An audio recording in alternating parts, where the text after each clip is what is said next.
This conference will now be recorded.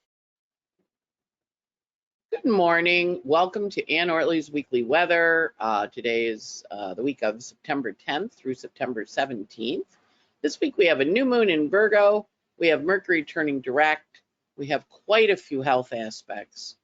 And we also have Ceres, Pallas Athena, and Vesta changing signs. Ceres is going to enter Scorpio. Pallas Athena is going to enter Libra. And Vesta is going to enter Cancer. So that gives us a busy week. Of course, with Mercury shifting, Mercury is one of the rulers of the body, rules natural sixth house. And this week, as he stations to turn direct, we do have quite a number of health aspects. So we can watch for things to shift and also just kind of pay attention. If you have health aspects, important time to deal with them, address them, and go to the doctor. All right, off we go. Interesting week ahead, lots going on, which is always kind of fun when we have one of those kind of wild and crazy weeks where we're like, oh my goodness, there's everything. Oh, this. And of course, we still are in Venus's retrograde shadow.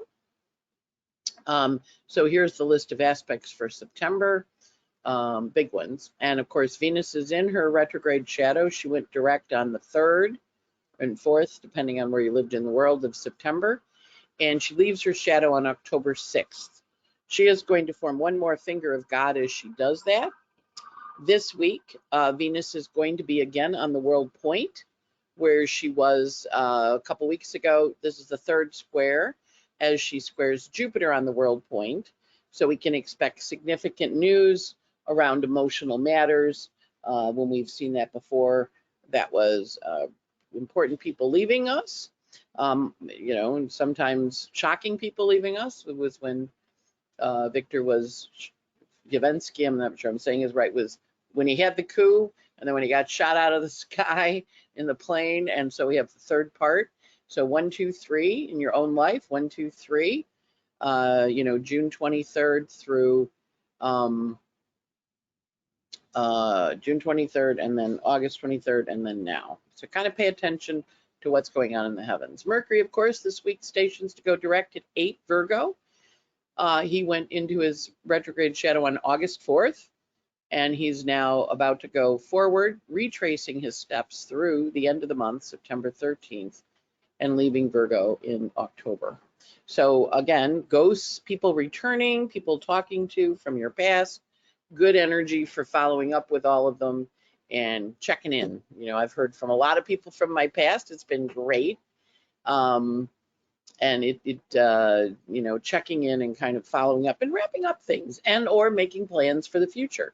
So watch with your Mercury retrograde, because as he stops this week, lots of news gets revealed. It's also a very public news week where people are going to be telling the truth. You're going to hear a lot of truths this week. Or a lot of things are going to be revealed. So pay attention. It's when I was looking at the energy of the theme of the week, I'm like, oh, this is Truth Week, where the truth comes out, good, bad, or indifferent. So kind of pay attention to what you hear, see, and as Mercury stations and Jupiter and Venus square each other, there'll be some truth in. So we'll see what happens. First up, of course, on Sunday was Pluto square Ceres. We did have, Ceres rules the Earth. There are, Pluto, of course, is transformations. We just had that huge earthquake in Morocco. I'll be covering some politics at the end of the chart, at the end of the presentation. I won't be covering Morocco, although I couldn't find the chart. But we do have Pluto angular in Ceres, of course, as mothers and children. And Pluto is buildings. It's in Capricorn, the sign of buildings. So there was some structural changes. The chart cast for Washington, D.C., of course, is we have President Biden off negotiating trade deals with India and the open channeling. Again, I didn't put the G summit in, but Pluto Ceres also talks a lot about food and nurturing and how we take care of each other. And it's squaring Pluto, so of course that can be food shortages. Pluto is squaring the nodes. Ceres is near the nodes, And of course, she's going to leave Libra and go into Scorpio in this week. So this square often has an amplification of food, diet changes, learning about food problems, learning about nurturing problems, stories around losses of the mother, the feminine energy leaving, or losses of people that nurtured you. Squares are, but it's psychological, so it doesn't have to be a physical loss. It can be an emotional separation from it. So kind of pay attention to that. The other planets are in nice positions, so it may be more of emotional, but because Ceres and the South Node are both on Venus, and she is approaching an opening square of action to Jupiter, we're going to watch that mothering, nurturing story unfold over the week. Who takes care of you? Who nurtures you? Who do you nurture? So these are all questions. And again, one of the themes I've been working on in my daily podcast with folks that I do every day on Patreon is, what we feed, we nurture. What we don't feed, we don't nurture. You have to feed it. September 11th is my birthday.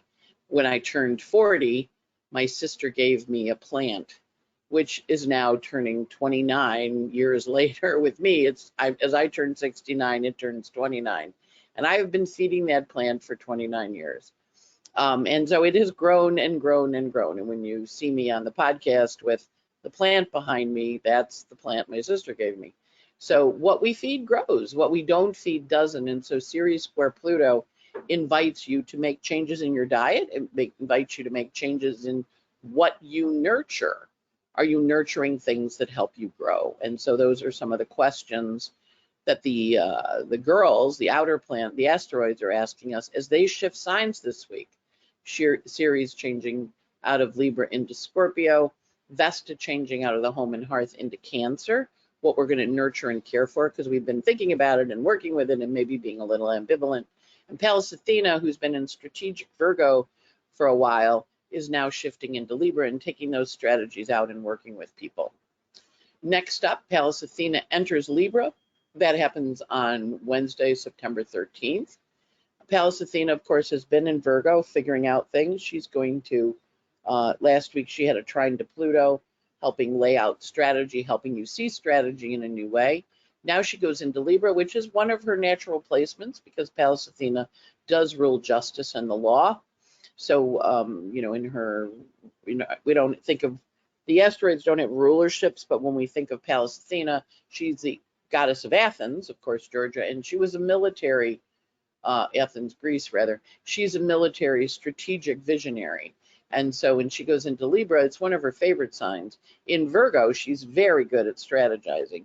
In Libra, she starts to connect, relate, share, and she's going to be on the world point, forming an aspect to Jupiter and Juno and Venus, soon to be on the world point. So there's a lot of information and ideas sharing happening with Pallas Athena entering this new sign, taking those ideas and bringing them out.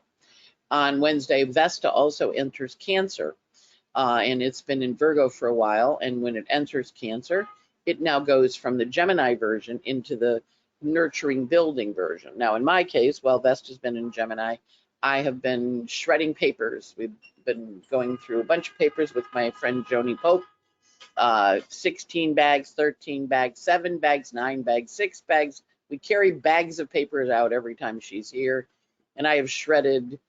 I mean, it's amazing. It's kind of like a trip down memory lane, which was really good for the Mercury retrograde.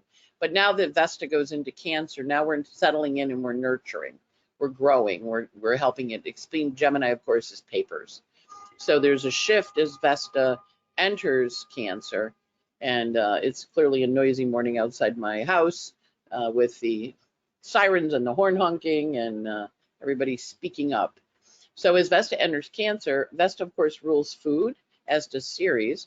So they're both going to be encouraging us to look at food things, and they are in a working trine, talking to each other. So that's a helpful energy, how we take care of each other.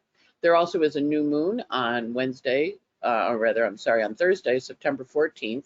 There will be a new moon webinar available on my website to sign up for on Wednesday, the 13th. And the new moon is at 21 Virgo. So it's in a house of creativity, asks us to do creative work. It's in a creative sign, rules this creative house for the point of view of the chart. It also is as the Venus and the Juno are coming in to square the Jupiter on a world point. So there's a lot of energy of connection, collaboration, and working together. The asteroids are pretty nice for this new moon, and the fixed stars also, but it is Jupiter on the angle in the chart cast for Washington. So as the new moon happens, the sun and the moon are going to be trine to Uranus. So this has got a creative breakthrough and a creative expansion. You can see in the chart, there's a huge grand trine in Earth. Earth is all about manifesting and getting things done. There also is a secondary trine of a Cancer with Saturn in Cancer trining Ceres, or Vesta recently entering into Cancer yesterday, and trining Ceres about to enter into Scorpio. So we have a water trine and an earth trine. That's a very fertile placement. So this new moon is very fertile and very creative. And a lot of the planets, the earth planets, are in the fifth house of creativity for the chart cast for Washington. And Jupiter, of course, is on the ascendant. So it's a new moon about abundance and expansion. When we look at the phases for the new moon, today, the 13th, is the new moon at 21 Virgo. Next, June 14th, will be the opening square when the sun is in Gemini and the Virgo moon happens, and that will take place at 23:39 Virgo, Gemini. The full moon is March 14th of 2025, and that's the full moon's at 23 Pisces, and the Pisces sun and Virgo moon at 23 of Pisces Virgo. And then the third quarter, December 11th, of 2025, the sun and moon are at 20 degrees and 4 minutes, Sagittarius sun, Virgo moon. So we know we have the 30-day new moon cycle, but we also have this 2.5-year phase family cycle where the planets repeat at approximately the same degree, and the cycle that what we see now, we see the fruits of next June, and then we also see the full moon energy in 2025, in March of 25, and then we close it up and wrap it up next in Sagittarius time of December 11th of 2025. So kind of think of these as your longer expansive periods for projects. And then, of course, look at where 22 Virgo is in your chart, because that is where this new moon is opening up and expanding your life. And we'll have a new moon webinar on Wednesday night. This new moon takes place on Thursday, September 13th. I'm sorry, Thursday, September 14th. I have a little typo there, Mercury retrograde. I'm like, wait, I thought it was the 14th. The new moon is, yeah. So anyway, it's on Thursday, September 14th, the new moon happens. We also have Jupiter squaring Juno. As we mentioned before, Juno was going into Cancer. I'm sorry, Juno was going into Libra. What the hell is Juno going into? I'm losing my mind here. Where is the little bugger? All right, Juno, where are you? Hello, Juno. Yeah, okay, so Juno's in Leo. Yeah, okay, I'm having a mind melt here. Juno is on a world point at 15 Leo, and Venus is there too. This is a really big week for partnerships, relationships, things to launch. And so Venus and Juno are both squaring Jupiter. First up is Juno. So it's going to push us with our partnerships. And remember, Pallas Athena is also on a world point, and she is talking to us and saying, who are you partnering with? Who are you creating with? Of course, this is right after the new moon. So the energy is very potent and very strong. And it's very much about, collaboration and connection and expansion and taking action, because it's an opening square, taking action around partnerships. So watch for partnership opportunities on Friday the 13th. Watch for ideas, or Friday the 15th, not the 13th. A little Mercury retrograde here, and I haven't had enough coffee this morning. We still have that delicious grand trine in Earth that's helping us manifest. We also have a lovely grand trine in water. that's helping us create. So there's a strong energy. And we also have planets, Ceres near the North Node. That's part of that grand trine in water as she goes into Scorpio in a few days. And so grand trine in water is flow, flow, flow. Grand trine in earth is make, make, make. So there's a lot of flowing and making going on this week. And so that's part of the energy of transformation that we're working with. There also are, some fingers of God in there requiring us to do some adjustments. And that's okay. It's sometimes we need to adjust, and the adjusting energy is pretty strong, especially because one of the grand trines ties into time to adjust. So watch for opportunities to present themselves, or situations for you to say, okay, that's finished, I'm letting that go. That's finished, I'm letting that go. Because it's on the south node, there can be a releasing of things, because the grand trine in water points to that south node. In Libra, there can be a releasing of things that were kind of hanging on. You weren't sure what you were going to do with, but now you're clear, no, it needs to go. So when the nodes shifted in June into, in July rather, into Aries and Libra, they said, hey, we're going back 19 years, 2004. We're going 2004, 2005. We're going back 19 years before that, 86, 87. We're going 19 years before that to 67, 68. So in my case, my aunt left the convent then and came to live with us in 67, 68. Think about my sister and her husband met in 86, 38 years ago. Think about who pulled into your life in 2004, 2005, what arrived for you, and then go forward from there. Because the energy of the nodes is very much about the flow and the creation and the abundance. And then it physically wants to make something happen. Now, sometimes you're going to be leaving things. That's why we have a lot of health aspects this week. People may be leaving. And somebody wrote me and said, Anne, when you say that, it makes me nervous. I'm like, well, my job is to say it, but also it doesn't mean they're dying, but it does mean that you're shifting away from them. And with all these planets on world points that are kind of aha, and Mercury stopping to tell us stories, part of our job is to go, wow, because at the Juno and the Jupiter square, that of course can be, relationship energy popping up, where we're going to hear about relationships ending and shifting.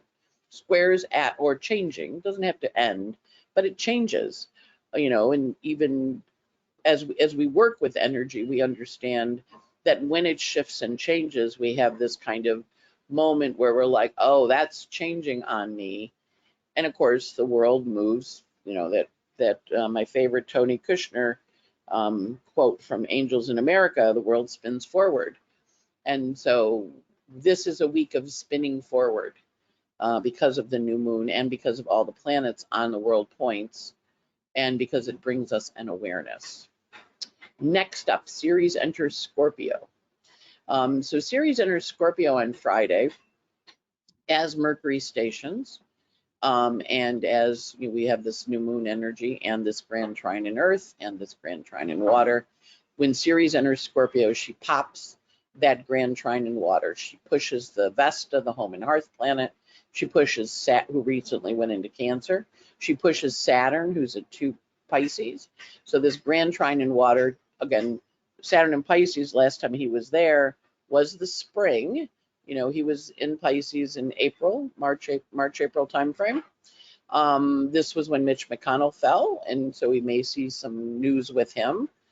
But we also have, in our own life, we go back to 94, 95, 96, when Saturn was in Pisces. So think back to that time, because when Saturn was rolling through Pisces, then there was this moment of recognition. And then, keep going back 29 years before that to what was going on for you in the late 60s, when you were, well, maybe not here, I was here.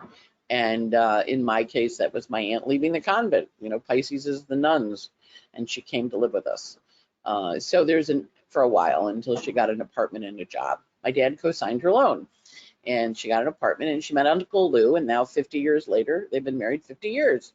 Their anniversary, we celebrated it last week, which is why I missed the weekly weather. I was in Memphis celebrating 50 years of Aunt Carol being married to Uncle Lou, my cousins who came in with Uncle Lou because he was divorced, and I was 19. I was in sophomore in college when they got married. But yeah, so the energy of this connection, collaboration, it's really a very ripe time because Mercury retrograde encourages us to think back, to remember the early times, to remember what was going on. And there's just a lot of flow in the heavens. Now, when we have grand trines, sometimes it's too much of a good thing. In this case, the Uranus, Jupiter, Pluto, Earth grand trine, you know, the Morocco having all those old buildings, Pluto and Capricorn, that are shaky, right? And so many people have passed, but it also is structurally realigning. So look at the structures in your life that are getting shaken up a little and are asking to be realigned or transformed as Ceres enters Scorpio and asks us to descend into the underworld, because Scorpio, of course, rules the underworld, rules transformation, but it also is a pretty impassioned placement. Next up, Mercury stations to go direct on Friday also. Friday's a really busy day, as you might guess. Mercury stations direct, and when it does in DC, that Jupiter is on the bottom of the chart, down at the very bottom, on IC, squaring Venus in the 7th, squaring Juno in the 7th. So there's an opportunity there to take transformational action. Of course, Congress comes back. We're going to be negotiating the budget. We'll talk a little bit more about that in politics land, but there's an intense energy here with this Mercury stationing direct around revealing secrets. He is in the 8th house of telling the tales. So we're going to have some secrets come out. We also have the sun triggering that grand trine in Earth by trining Uranus, which is going to happen on Saturday. So there's like an awakening, an aha moment, a seeing of things that we haven't seen before. And this is really big. All these planets on the world point make for a really big news week. So pay attention. It'll be spinning and quick and fast. And you're going to be like, Ann, I don't think I can go any faster. I'm like, I know, isn't it wild? It's like this wild ride. And, you know, I get up in the morning and I run all day. And then I sit down, you know, and I get to the end of the day and I'm like, I have to go to bed. A lot of activity. Remember, Virgo is a busy sign, and the Mercury in Virgo is a busy Mercury, and in his favorite sign, but he is also telling tales. So really pay attention. Truth comes out this week. Good, bad, or indifferent. You may like it, you may not like it, but you're going to hear it. And that energy is strong.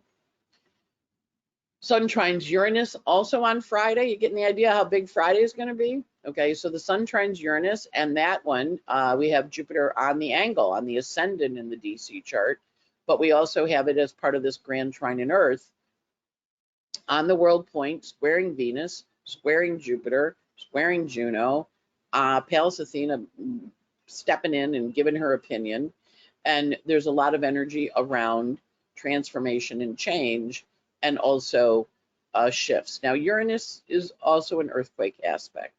Now, it doesn't have to be a physical earthquake, but it can be a little bit of an earthquake in your life. And so remember, he went retrograde last week, which was when we had, you know, we always watch him when he goes retrograde because he often brings changes of a pretty big nature. And we have this shift in focus. And he and Jupiter are both going retrograde in Taurus till January when they go direct. So we're looking at maybe revising some old stories too, as the sun trines Uranus. Like, well, no, now that we know this, what are we going to do about it? And there's a very dramatic energy on Friday with this sun trine Uranus. So we'll be watching to see what happens because it's kind of a big deal. We also have Venus now on a world point, squaring Jupiter on a world point. And Jupiter is like parked at 15 degrees of Taurus, which is a world point. For those of you who go, what are the world points? These are when big things happen that we remember for a long time. If you have them at the fifth, you have world points in your chart, you'll be known for that planet, whatever it is. Some people have a lot of them. You know, you look at like a Colin Powell or a Tom Hanks, they have a lot of planets on the world point. Other people just have one. And sometimes people are known in their field or their industry, not necessarily worldwide, but world points are moments where we all pause and look and go, oh, wow, that's big. So with Venus and Juno squaring Jupiter, this is a really big world point, plus making strategic approaches. But Venus is in Leo, right? So she's in a happy place. She's squaring Jupiter, who's in Taurus. He it likes to expand in Taurus. I've had a lot of my Taurus clients going, why am I getting fat? And I'm like, because Jupiter's in Taurus. He wants to expand your Taurus field, your Taurus house. So this square on Sunday rather, kind of pushes us into a new way of looking and thinking about things as Venus squares Jupiter on Sunday the 17th. As I mentioned before, we have a new moon webinar on the 13th on Wednesday for the new moon that takes place on September 14th. Sign up on my website for it. All right, let's talk about some of the astrologies and events out there in the world. And we'll do that in a second after we finish the other minor aspects that are hanging out in the sky, where I'll be talking a bit more about some of the health aspects. Okay, so the sun this week goes from 17 Virgo to 25 Virgo. And he is, as we mentioned, the big aspect with him is that trine to Uranus. He also has hard separating aspects to Mars and Neptune, where you're going to be, whatever you've been illusioned by, you're not going to be illusioned by anymore. You're going to see it clearly. You're going to go, oh my God, has that been there all the time?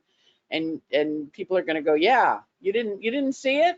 And they're like, no, I didn't. How, that's really been there all the time? Yeah, it's been there all the time. We have a health aspect with the sun in a quindecile to Saturn. This is a big one. The sun is the light of our life. Saturn is the structure of our bodies. So that's one of the big aspects that's taking place. As mentioned, Mercury, very slow. He's basically parked at 10. He stations at 8. So he's going less than a degree all week. And he's opposite Ceres in Libra. So he is saying, I'm separating on some level from old structures. He also has a little bit of an argument with, Mercury has an argument, sesquiquadrate with Eris, so that's kind of harsh words around a situation. And of course, he stations to go direct on the 15th at 8 degrees of Virgo. Venus is starting to pick up a bit of speed. She's going from, because she was stationed retrograde, remember, on, now she's direct, station retrograde on the 3rd. So she is at 12:55 Leo, and she goes to 16 Leo. She has a meeting up with Juno, partnering energy at 12. She too has a health aspect with Pluto that happens on the 10th and the 11th, where there's a recognition that things are shifting and changing. And Venus has a square to Jupiter on the world point on September 17th. So that's a biggie. And she's building to it all week, but that's when the square perfects, which is making choices about how we're proceeding. Mars this week is moving along about 2 degrees. He goes from 8 Libra to 12 Libra. He has a lot of health aspects. That's why I was like, these are big health aspects. He's in Libra, so he's talking to Eris. He's talking to the node of fate, and he's talking to Neptune. So there's a little bit of deception going on with Mars and Libra, and angry energy, but also stealth, sneaky energy. So if you, with Mars and Libra, it's a little passive aggressive. It's also the velvet glove over the iron fist. Libra is law, so we can look for some laws taking action stealthily. And it also is, Mars is also contraparallel Pallas Athena, who is now on a world point of Libra, right? So we're going to be watching for stealthy legal matters taking place. Mars also has biquintiles to Jupiter and Saturn. So he's going to be sitting down with them and saying, okay, guys, what are the structures, Saturn? What are the relationships, Jupiter, that we're looking to work on and grow? Again, what you feed grows. That plant behind me that's 29 years old, actually it was a decent sized plant when I got it, so it was older than 29. I adopted it young. And the energy of how do we get there, right? So Mars this week in Libra is pretty strong.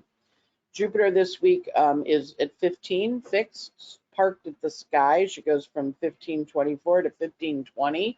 not moving much, 4 minutes the whole week. But as Jupiter sits there and holds the space, it also has a health aspect, and it also is squaring our relationships. So it's making us look at our relationships in a new way.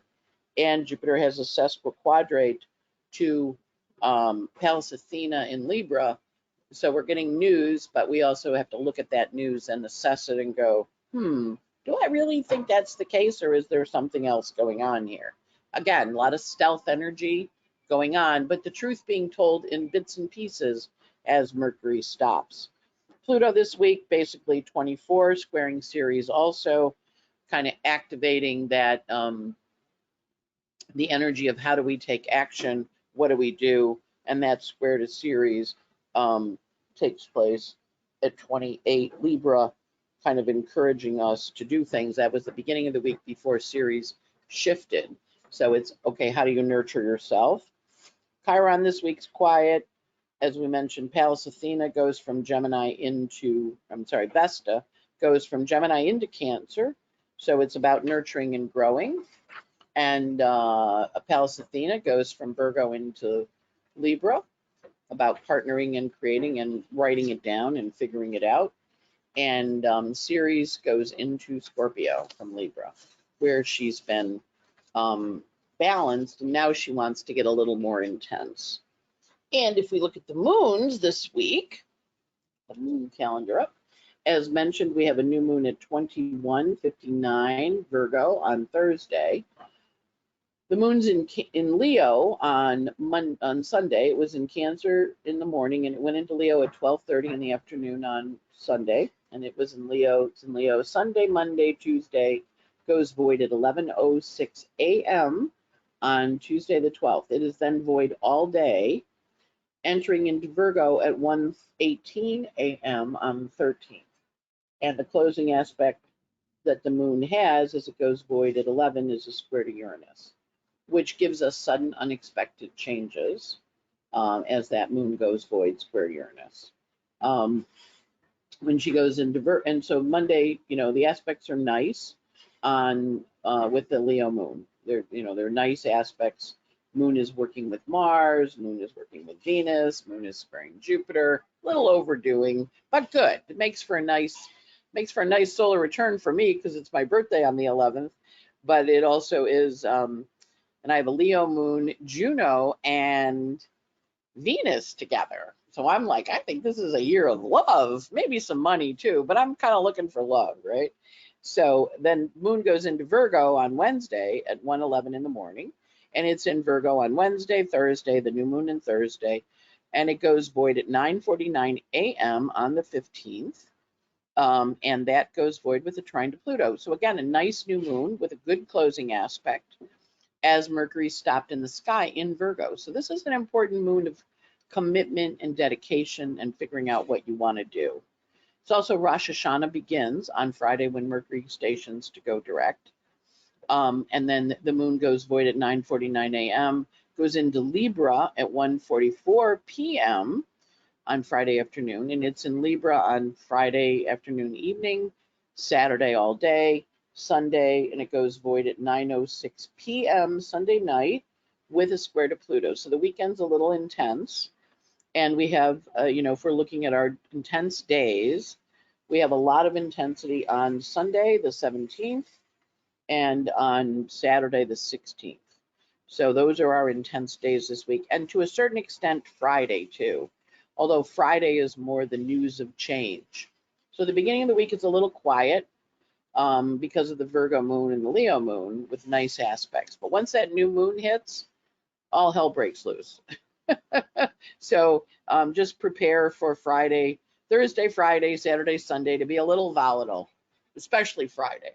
And so, it's all good. It's part of life. It's why we're here, why we're rolling around on planet Earth, trying to figure out Earth school. So this week, the end of the week's a little more challenging, a little more intense days, emotionally intense, but there's a lot of planets on world points. So big events, big news in the world. And of course, now let's go to our politics section for the week of September 10th. And sometimes we look backwards, sometimes we look forwards. So we have Venus in square the Jupiter, the world point, a lot of planets on the world point, so that's big. We had Jimmy Buffett die, which of course I was a huge fan of Jimmy Buffett. He's one of my favorite people. I grew up singing his songs in bars in my town when I was in college in Olean. That was around the same time that Piano Man Billy Joel came forward, right? So we were singing "Give Us a Song," you're the Piano Man, and there was this club on Route 17.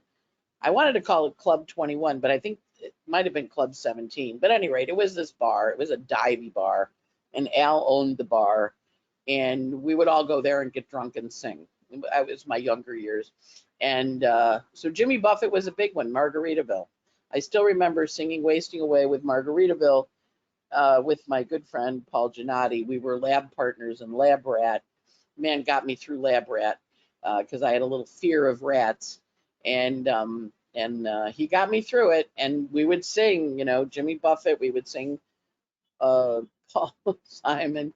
So, and then for years I would go to the Jones Beach concert where Jimmy and the Coral Reefers would come. We'd camp out in the parking lot, a lot of parrot heads, eat lobster and corn on the cob with my friends. And Ellen, of course, who passed away, and her birthday is this week. She's a fellow Virgo. And Ellen would cook lobster and corn on the cob in the trail. They'd bring their trailer. She and Shelly had a trailer. They'd bring their trailer. We'd park in the parking lot, and many memories. So Jimmy passed. So I thought we would look at his chart because it's always fun to look at a musician's chart. Now, when he passed, people were surprised to find out he was worth $1 billion. But Jimmy's got a moon in Capricorn down here, out of bounds, right? So that out of bounds moon in Cap, he didn't grow up wealthy. He was born in Pascagoula, Mississippi. He had a couple of sisters. He was, of course, a musician, and he lived a pretty party life. He died of skin cancer. That was the little red bump skin cancer. So it's, some of those skin cancers can be pretty aggressive. And he also was a Capricorn sun. So I remember one of my friends, Julie, who we were roommates back in the 80s. We're still good friends today. I'd say she's one of my besties. You have bestie friends. And when we were meeting, Julie's very erudite and she's very well read. And so she was like, yeah, we were talking about becoming roommates. And she goes, yeah, we'll get the Sunday Times and we'll read the Sunday Times. I'm like, okay. And I'm thinking, I read the Post. She goes, it's not like the Post.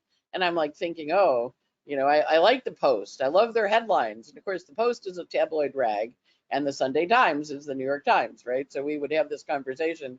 We had this conversation. We were interviewing for roommates. And of course, I would come home from work and I would bring the Post because I would read it on the bus home.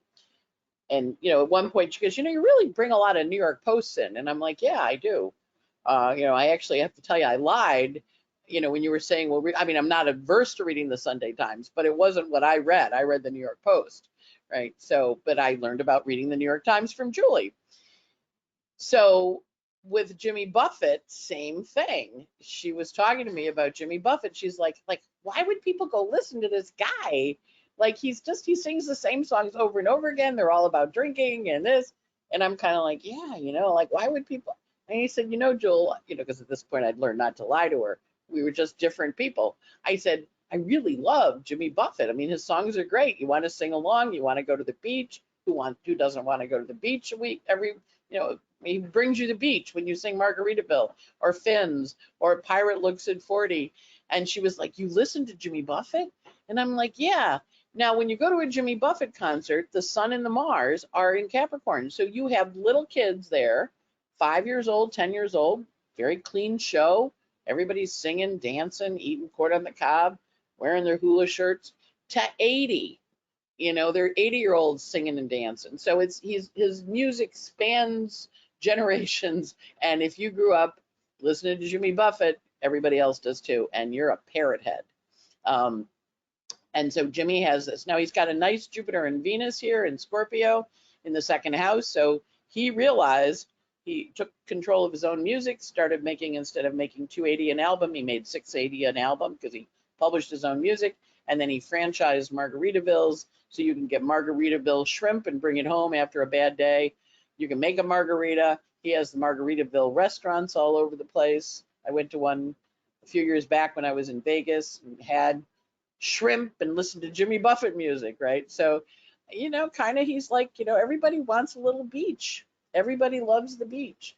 So when we look at his chart, we see this lovely, you know, energy where people commit to Jimmy. Moon's on a world point in Capricorn, and it ageless, timeless. You know his songs. You know to sing "Salt, Salt, Salt" when you're looking for Margaritaville. And he has two grand trines, one in fire, one in air, and he also has a huge mystic rectangle, which you can see there in the middle of the chart. Mystic rectangles are people that know what their calling is and what they're going to do. Fire and air mystic rectangles inspire people. Earth and water mystic rectangles create things. And because he's a double Capricorn with a Libra rising answering to a very passionate Venus on Jupiter, the man did well for himself. This is his death chart. As I mentioned, he died of skin cancer. Venus is here, rules the 8th house of death, and it's in Scorpio next to Jupiter. And he had one that's a little hard to spot. There's different kinds. And he had one that's not one that people think of. Normally it has little red bumps. You can see here, Pluto, we see, him leaving. A lot of times Ceres and Saturn are on the, Ceres is involved when people take sail and leave because you're going back to Mother Earth. Also, Jupiter is involved. So Jupiter here speaks to this energy of big expansion. We also have a lot of energy down here in terms of connection and moving forward with Saturn in the 5th house. Apparently his sister was also sick. And of course, I've shed many a tear over Jimmy dying because I kind of think of it as my childhood leaving. And the nodes of fate angular as he sets sail for other places. So this is a departure chart. Next up, we had Bruce Springsteen postpone his concert due to a peptic ulcer. Not liking that. Not liking what's going on in Bruce's chart right now. So he has, Bruce has the sun on the world point at 0. And his doctor said, stay home and take care of yourself. He also has some interesting aspects going on, including Jupiter on the world point in Capricorn, which is very active. And of course, Virgo we often see for ulcers or digestive issues, and he does have Saturn there. And Saturn does rule his 8th house of departures. So we want to say to Bruce, hey, really pay attention. Make sure it's not just an ulcer. Go look at that digestive tract of yours because there's a lot of health aspects in Bruce's chart. So wishing Bruce well and a speedy recovery, but I'm not liking him postponing.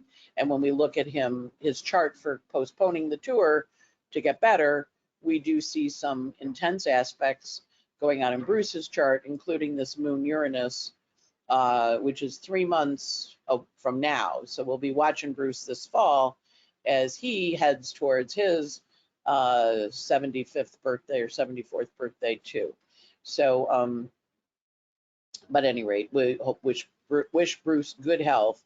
But you can see the Mercury retrograde here on the Saturn, right? When he announced it, Saturn, of course, is the ruler. Saturn's in Virgo, which is the intestines, but Saturn also rules the house of death and transformation for him. And we have the Venus Jupiter trining his sun. So this is important news from his camp. And Mercury retrograde doesn't always it tells you tells you what's going on, but it doesn't always tell you the full story. And then, of course, Tommy Tuberville. This is one I wanted to look at. He is the guy currently upholding over 306 promotions in the military because he does not like the military. We have now got rid of Roe versus Wade, and Alabama is a red state, has 3 military bases. And if you get stationed on a military base in a red state that has banned abortion, the military doesn't pay for the abortion, but it pays for your travel and your time off. And Tommy is upholding the promotions of 306 military people, including top brass, because he doesn't like that law. And he's not the smartest. No offense to him as a person, not the smartest tool in the shed. He's not the smartest pencil and not the brightest light in the bulb. And he's got that damn Venus Saturn. He's born my year. He's got that Venus Saturn in Scorpio in the 11th house of groups. And so because of his personal bias, he's introducing politics into the military. And the military doesn't pay for the abortions, but if you are ordered to go to a state that doesn't offer health care for women, he's like, tough it out. We're not paying, and so is this whole thing. So anyway, Elizabeth Warren is coming back and planning on waging war, which we do see. So what I did was I looked, and he was very offended the other day because the Department of Navy guy was complaining about him publicly on TV, affecting readiness and aiding the communists. And he got really offended. And he's like, why didn't he pick up the phone and call me? I'm like, because you're blocking this policy publicly. He's taking you on. And I don't know where the Republicans are, who are normally the policy, the military and the police people. These guys are totally lost their way. But I don't know why people aren't sitting on Tuberville's head. But this week, with Elizabeth Warren is coming back, vowing to wage war on him. So we'll see what happens. And he's got some pretty interesting aspects going with his new moon in Sag. So this newfound power that he has, and it's kind of pushing stuff. Now, we don't have a time for him, unfortunately, but we do have that he's a Virgo, and he's about to have the the wrath of Elizabeth Warren descend on his head. So that'll be interesting. And he also has his progressed Saturn on a world point, getting hit really hard. He's got Saturn in Scorpio. He's got Pallas Athena, which is the military, in Scorpio. And of course, Pallas Athena is just shifting into, we just have Ceres skipping into Scorpio, which is of course mothers.